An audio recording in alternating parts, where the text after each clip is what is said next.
Let's talk. Giles Brown.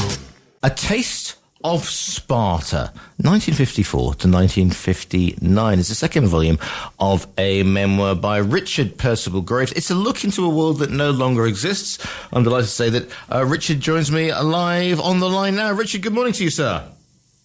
Good morning, Giles. Thanks for joining me this morning. Whereabouts are you today?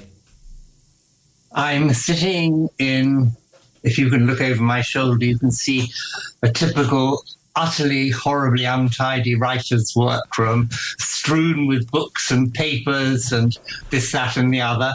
And I'm in Bristol, where I've been living for 25 years now. But you see, we want our biographers, we want our writers to have terribly. I'm always very suspicious about somebody who's got a very clean desk. I mean, I famously, an American friend of mine with her children came to my place and saw my writing desk and then turned to her children and said, "You see, children, this is what happens when a man lives alone." Ah, yes, well, that's very true. As a writer, you do spend a great deal of your time alone, but you have to be happy with your own company. Yeah, absolutely. Unfortunately, I love people. I love going out to pubs and so on and meeting lots of people, but I am quite happy, never happier, in fact, than when getting on. But I've had a seriously long break from it because I had about 20 books, biographies published by mainstream publishers up to the end of the 90s. But then my son was in a bad way and I helped him start a marketing business. And I thought that would be 3 or 4 years, and it's turned out to be over 20. But when I was able to semi-retire, because although I'm now 80, I'm only still semi-retired, I'm still working 3 mornings a week for my son. But the rest of the time, I've gone back to my writing, and I thought, well, what can I do? When you're as old as I am, you have no idea. You could have another 10 years of relatively productive life. You could be snuffed out in 6 months. So I thought, well, what I'll try and do is and I'm not writing these memoirs because I think I'm personally of any great significance at all. I have written a couple of biographies, which I hope will be around for a long time, but that's not a very big deal. No, what I'm trying to do is to give a detailed picture of what it was like being brought up in the 1940s, 1950s and 1960s. Now, so far, nobody has actually noticed this, and one of my sons says they probably won't do until I've written a volume about my Oxford days, and then he thinks, which I've just started work on, that may make people see what I'm trying to do. At the moment, I just think they think I'm a bit of a silly old fool who thinks he's more important than he is. But here's the thing, because, I mean, I speak to a lot of people who've written biographies, and they're always about the great and the good. It's always the great sweep of history, men and women doing things that will change the course of history, and that's all very well and good. But you kind of think they got up in the morning and thought, and this morning I will invade France. And God is in the detail, as a very famous architect once said, and so therefore it's yes, you can say, oh well, it was the Suez Crisis and it was Marilyn Monroe and all that. Yeah, that's fine, but if you're a small boy, in the home counties or wherever you are, or in an English public school, then there are bits and pieces that pop up that for those of us who caught the tail end of that, and I'm a prep school boy in the 70s, there are still echoes of that, even though it's you're sort of 20 years ahead of me. Yeah. Well, it was certainly a very, very different time. And the first volume I wrote was a rather cheerful, happy volume about an idyllic childhood. But this volume isn't quite so happy because it starts with me being sent away to boarding school at the age of 8.5. Now, that's why I call it A Taste of Sparta. Because our educationalists over the centuries have picked up a lot from Greek and Roman culture, and the Greeks thought it was a good thing to send your child away when they were 8 and have them trained up a long way away from you to be independent and to, really be quite a difficult kind of character in a way. But anyway, so that's why I call it A Taste of Sparta, because I was suddenly plunged into a completely alien world. And in fact, I've headed the book with a prologue which quotes from Virgil's Aeneid when he utters those immortal lines. Where is it? Sunt lacrimae rerum, meaning these are the tears of things. And it is in some ways quite a grim volume. There's lots of humour in it. There's lots of entertainment, I hope. But the underlying picture is not all that happy. I mean, we had a headmaster who really wanted to be a pig farmer. And he treated us like pigs. Yeah. His mother had pushed him into the job because his father had been the previous headmaster. And this was a school called Copthorne School, which had been one of the very best schools in the southeast of England. Indeed. And I believe now is once again a very good school. But I was unfortunate that I was there through the 5 years of its totally lowest ebb, when this lunatic man would shout at us all and beat us all and behave in a way which these days would probably have him locked up. Well, that's the thing. I mean, at the time, you see, I mean, in this touchy-feely world of whatever generation we're in at the moment, millennials, I've given up. But you know, basically, it's sort of child abuse. They'd all get done for child abuse. I mean, I remember masters at my school who had literally been pupils at the school, gone away to university, done a bit of teacher training, and then come straight back. And so they never actually really left school. I mean, they were in there for perpetuity, basically. But also, when I was there, it was not long after the war had ended. Yeah.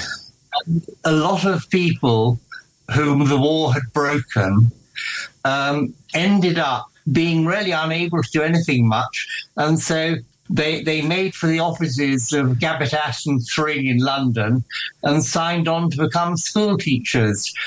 We had several old army men at Copthorne, including one chap called Colonel Bedford, who was meant to teach us maths. Right. He didn't actually know any maths himself. He had textbooks, and he had an answer book with the answers in it, which he could use to correct our work. And he was an absolute devil. His way of dealing with you, if he thought you were being a bit cheeky, was first of all to pull you up by the hair till you were standing. Then he'd pull you up further until you were standing on the desk, the front of the desk. Then he'd pull you up further and drop you to the floor. There was a horrible sort of thudding noise. Anyway, he was terrible. We had another chap who was a religious maniac. And at the start of every lesson, I was told he used to line people up and make them kiss the Bible on his desk. Right. Anyway, I didn't really believe all this until one day he took a class I was in because my English teacher was away, and he didn't like something that one of the children in the class said. So he called him to the front, and I watched this personally. He picked him up by the scruff of his neck and the seat of his pants, and he flung him as hard as he could towards the door. And this poor child hit the door and kind of collapsed to the bottom of the door. And, you know, but we weren't allowed to sneak. There was a great culture of, you know, so he got away with it. Here's the thing, though, because I mean, I suppose you could argue that the British public school system, especially the boarding system, the prep school system, is designed to make people who will go out and further the aims of empire. You know, if you like. So if you've had that sort of schooling, if they send you to Africa or they send you to India, you'll be independent. And but the thing is, during the 50s, of course, we see the shrinkage. We see that it's a sea change time. I know you're only a schoolboy at the time, but at the same, but you must be aware that this is maybe coming to an end, or are you just mainly considered making it through, double Latin without getting your brains bashed out? Something like that. In fact, the next volume I've got coming out in August is actually called Imperial Dreams, and is about my time at Charterhouse, the famous public school. And there's no doubt, I didn't realise, I've been there about 3 years, that we were actually being brought up to go and rule a bit of the British Empire. The only thing was, nobody seemed to have noticed that the British Empire had virtually ceased to exist. But again, it's a snapshot to a time that no longer exists, and it's just some of the things that you say. Comics and the wireless and sort of glimpsing because it is a Spartan regime there. I mean, yes. You can see why and perhaps Lord of the Flies to a modern audience makes much sense. But when I read Lord of the Flies in the 70s, I was like, all right, this is bang on. Because if you're not the sporty kid, which I wasn't, and if you were if you were the actor or Shudder, the kid that liked drama and music, then you were in for a very interesting time. Ha. You could call it interesting. I'm using it in parentheses. Yeah, exactly. Parentheses. And unfortunately, there was only one sport I was any good at, and that was football. And I did the height of my glory at prep school was being captain of the second 11.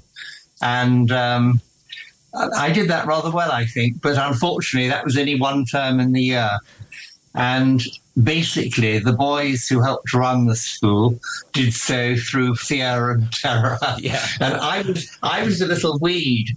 My father always said to me, don't worry, you'll start growing when you're 17. And he was quite right. When I was 15, I still came up to the shoulders of most of my friends. So I was far too pathetic to actually be a decent dormitory captain or anything else like that. But it is... One of the things I think I've achieved in this is I've showed people what kind of books we read, what kind of films we watched. I think I'm hoping, you see, my aim with this is for it to be a social history. That's the real aim. And it's the beginning of it's the atomic age. It's also the beginning of the space age with Sputnik, which it has a massive effect, isn't it, on every small boy? Because suddenly you've got comics like The Eagle and Sterling Moss is doing wonderful things in his van wall, and it's all very, very. And we've got jetliners crossing to America, which is a land of milk and honey. Yeah. Our hero was Dan Dare from The Eagle, Dan Dare, pilot of the future. Yeah. And it was incredibly exciting that fiction began turning into fact. And there were people sending satellites into space. And it's amazing to me that it's taken so many years now. It looks as though we're finally moving back into space again. Here's the thing: in a world where every small child has the complete knowledge of the universe on his smartphone, all right? So you can't, and if you've got grandchildren or whatever, and they're always got their face like this all the time. But we didn't get our information like that, and we got them through newspapers. We had to actually read properly, but also how did you get the news? Because I mean, you weren't allowed to carry a transistor radio around, were you? Or around the school. And we weren't even allowed to use the telephone to call our parents. We were completely cut off from the outside world. But we did have every after lunch every day, a handful of newspapers were brought in, and those were passed around for people to read. And we did occasionally watch a Pathé News. I don't know if you've ever seen one of those. Yes, indeed. It starts with the cockerel. Yes. And then you had all the news of the day and the big film stars and the politicians and so on. But the main place that we got our education was really through reading books. So often the information we had was, I thought I knew quite a lot about Africa, but it mainly came from having read 19th century novels. King Solomon's Mind. Yeah. Yes, was rather seriously out of date. Though some of the books were absolutely brilliant, like H. Rider Haggard. Yeah. And She and Aisha and Alan Quatermain and a whole lot of absolutely wonderful, wonderful books. So during the term time, I could only read 2 books a week. But during the holidays, I read 2 books a day. because my father was a prep school headmaster himself. Yeah. And so he had a whole library full of books. So I was an absolute little bookworm.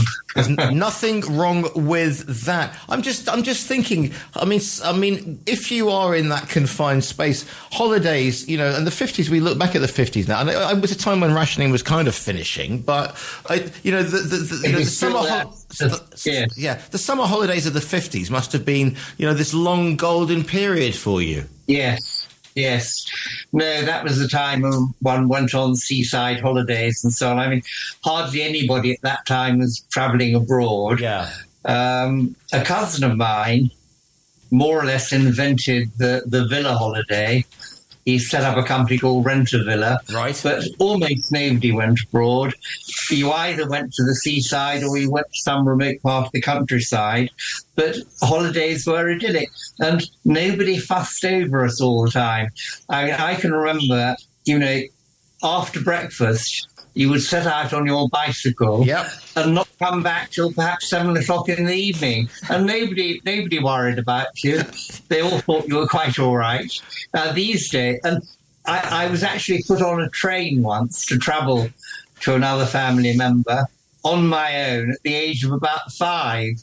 Now, these days, that would have had my father probably locked up for child neglect. Yes, but you would never have. You said, no, here's the thing, and I'm not saying, you know, we should be throwing 5-year-olds, you know, onto trains to get them to man them up. But if you think, you know, Swallows and Amazons, Famous Five, I mean, all the books that we read were all about, about children being left alone, not being mollycoddled, but, you know, heading out into the countryside. I mean, I grew up in, you know, I was a child during the 70s, so obviously we had the public information films that were supposed to scare us about. I mean, you didn't have those in the 50s, but, you know, in the late 60s, 70s, we had, you know, Charlie Says Don't Go Close to the Water. But I suppose in the 50s, like it was like, well, you know, if we lose Toby, then he had a damn good innings, sort of thing. Well, you see, I remember my father, who was born in 1903, right. He was the last member of what was essentially a Victorian family. And I remember him getting quite put out when one of my cousins lost a child, and he seemed quite upset about it. Because back in the 19th century, women would expect to have quite a lot of children, and for quite a few of them to die in their childhood. Well, what was your sort of?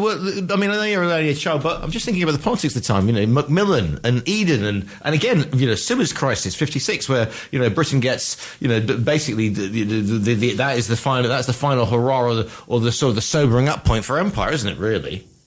Well, my father was very upset about it. The Observer, I think, was the first major national newspaper to say that the invasion of Suez had been quite wrong, and that was it. He used to have it every Sunday, but he said, "I'm never buying this paper ever again," and he never did. But it was a time of huge change in the outside world.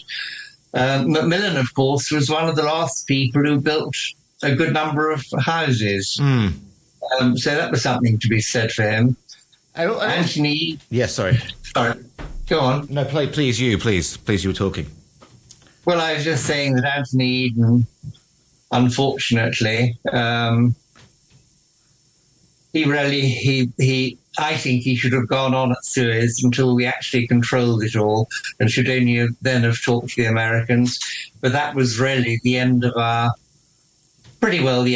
imperial role. And you also mentioned in the book too, and this pricked my ears up because it's two that I've got a relationship with, because one of my uncles served in what's called the Malayan Embassy, and both my grandfather and my other uncle were in Cyprus, were part of the British garrison in Cyprus. Yeah, indeed. So you know, they had in Berengaria, etc. So it's a place that we know quite well in our family history. So how does the Cyprus emergency and Malaya impact your world? Well, just that it was in all the newspapers at the time. You know, we all knew the name of Archbishop Makarios, but our point of view was basically still that the empire was right. And all these people who were rebelling against us in Kenya or wherever it happened to be were basically very bad people. And then, of course, we behaved quite badly towards them. We put them in pretty well concentration camps, and we didn't behave at all well. But we did put down all the rebellions. And then we started just getting rid of them all and giving them their freedom. That was obvious. How was your last? Unfortunately, I've only got 4 minutes left. So I want to ask this question because I'm interested. Go on. How was your last? Because we dream of getting out of prep school. We dream about going to big school. And I remember my last day, and unfortunately I was head boy, so I'm one of those awful people. But what? No, congratulations. Well, yeah, I peaked too early, Richard. But it shows a certain strength of character. I wouldn't go that far. But what I'm saying is, that last day at prep school, I mean, I don't know about you, but I thought I was a big bad boy, and then suddenly I'm reduced to tears with the thought of going to big school. And you always want to go to big school, and onto whatever public school you're going to go to. And yet that last day at prep school is a real wrenching, isn't it? Well, not for me, because I'd had such a bad last 2 years at this school. I hated and loathed it. I called it that dippish prison camp, which rather upset my father, who had been a pupil there many years previously. No, I couldn't wait to get out, frankly. Yeah, couldn't wait to get out. But then you get Charterhouse. I didn't realise that I thought Charterhouse would be very much better. And it was, I had some very good teaching there. And so I was quite lucky in lots of ways. But the headmaster, who was a brilliant man called Young, he was only kind of primus inter pares, first among equals. And a lot of the things about the school and the house I was in, one might as well have been there in 1890. It was all so terribly out of date. So Charterhouse was a mixed blessing. It did me a huge amount of good, and I was very glad to get there. But I had no idea that, to start with at least, it will be just as bad as prep school. What are you hoping that people will experience, perhaps learn from A Taste of Sparta? Well, I think they'll be given a very detailed view of what it was actually like for a child being brought up in those days. And you see, most memoirs you read by people slapping themselves on the back and saying how clever I was, how brilliant I was. It's all about me. The sportsmen, the actors, they're all totally self-obsessed. Now, to make sure that I didn't come across like that, I've put in every single thing I can remember that puts me in a thoroughly bad light. Well, if it's anything as entertaining as this interview has been, it's a must-read. The book is called A Taste of Sparta, the second volume of a memoir by Richard Perceval Graves. Richard, can I just say it's been an absolute pleasure to speak to you this morning. Well, I thoroughly enjoyed it too. And that's always the quality of an interview is always down to the quality of the interviewer. Oh, don't stop it. No, it's true. Richard, it's true. Thank you so much for your time today. Okay, take care.